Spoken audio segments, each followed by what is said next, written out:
Assalamualaikum warahmatullahi wabarakatuh. Bagaimana kabarnya anak-anakku semua?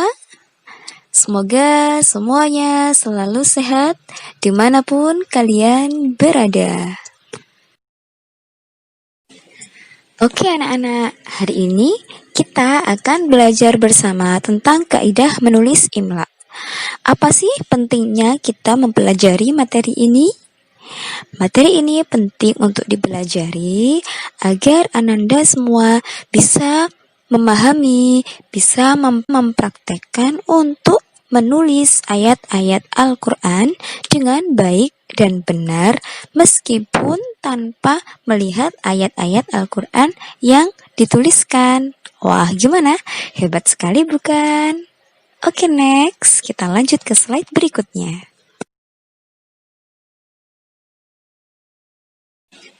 Oke teman-teman, pada materi ini kita akan membahas tentang yang pertama kompetensi dasar dan tujuan pembelajaran kita pada materi ini.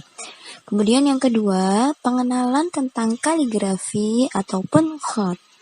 Yang ketiga yakni pembagian atau macam-macam dari kaligrafi ataupun khat. Kemudian yang keempat, kaidah imla pada penulisan huruf hijaiyah, dan yang terakhir adalah tugas. Oke, yang pertama kita akan mengetahui tentang kompetensi dasar dan tujuan pembelajaran pada materi kaidah penulisan imla ini. Kompetensi dasar pada materi ini ada dua, yakni yang pertama KD 3.2 menjelaskan cara menulis huruf hijaiyah dengan kaidah menulis imla dalam surat-surat pendek, yakni Al-Quran Surah Al-Qadar dan Al-Quran Surah Al-Alaq. Kemudian KD 4.2 menulis surat-surat pendek, yakni Al-Quran Surah Al-Qadar dan Al-Quran Surah Al-Alaq dengan kaidah penulisan imla. Sedangkan tujuan pembelajaran pada materi ini, yang pertama, siswa mampu menjelaskan pengertian dari khat atau kaligrafi. Dua, mampu mengidentifikasi macam-macam kaligrafi.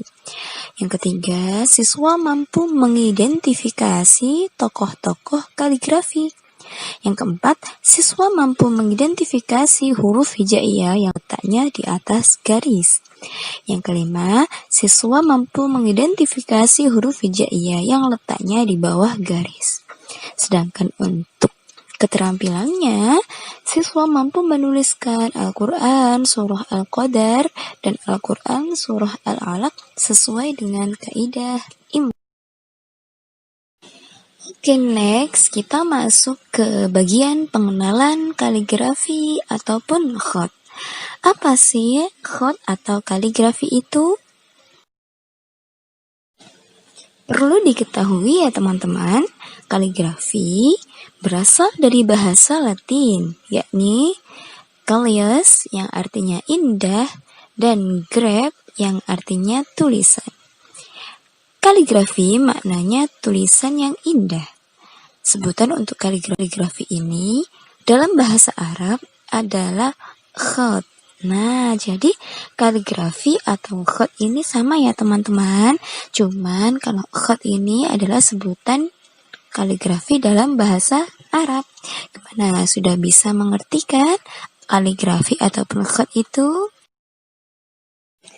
Selanjutnya kita masuk ke dasar filosofi kaligrafi. Maksudnya, dasar filosofi ini adalah dalam mempelajari kaligrafi, Allah sudah memberikan dasar di Al-Quran maupun dalam suatu hadis mengenai kaligrafi ini teman-teman. Nah, dalam Al-Quran yakni surah Al-Qalam ayat 1 yang berbunyi Bismillahirrahmanirrahim wal qalami wa ma yasturun, yang artinya demi pena dan apa yang mereka tuliskan. Kemudian dalam suatu hadis berbunyi, "Alaikum bihusnil khatti fa innahu min mafatihir rizq." Nah, yang artinya hendaklah kalian mempercantik tulisan karena dia adalah kunci-kunci rezeki. Lah, dari sini teman-teman tahu dong pastinya apa manfaatnya kita belajar mengenai kaidah penulisan imla ini. Agar kita bisa mempercantik tulisan kita. Agar Allah membukakan pintu-pintu rezeki untuk kita semua. Begitu ya teman-teman. Oke, selanjutnya kita masuk ke awal kelahiran kaligrafi. Nah, seorang pakar tulisan bernama Van de Bronden menemukan ukiran yang ditulis dengan khat pada tahun 1904 sampai 1905 dari suatu kepingan Jazirah Sinai. Nah, bentuk tulisan Sinai ini mirip dengan bentuk tulisan Mesir, yakni hieroglif.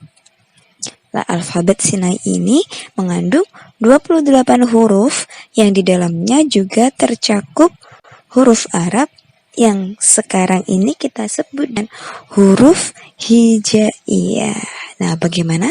Sudah tahu kan sejarah tentang huruf hijaiyah ini, teman-teman?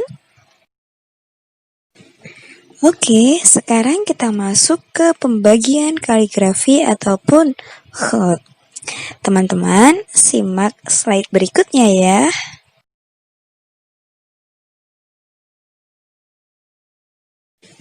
Nah, pada tahun 13 Hijriah, Ibnu Muqlah membagi khat menjadi 6 macam, yakni yang pertama ada khat sulus, yang kedua ada khat naskhi, yang ketiga ada khat tauqi, yang keempat ada khat raihani, yang kelima ada khat muhaqqaq, dan yang keenam ada khat riqa.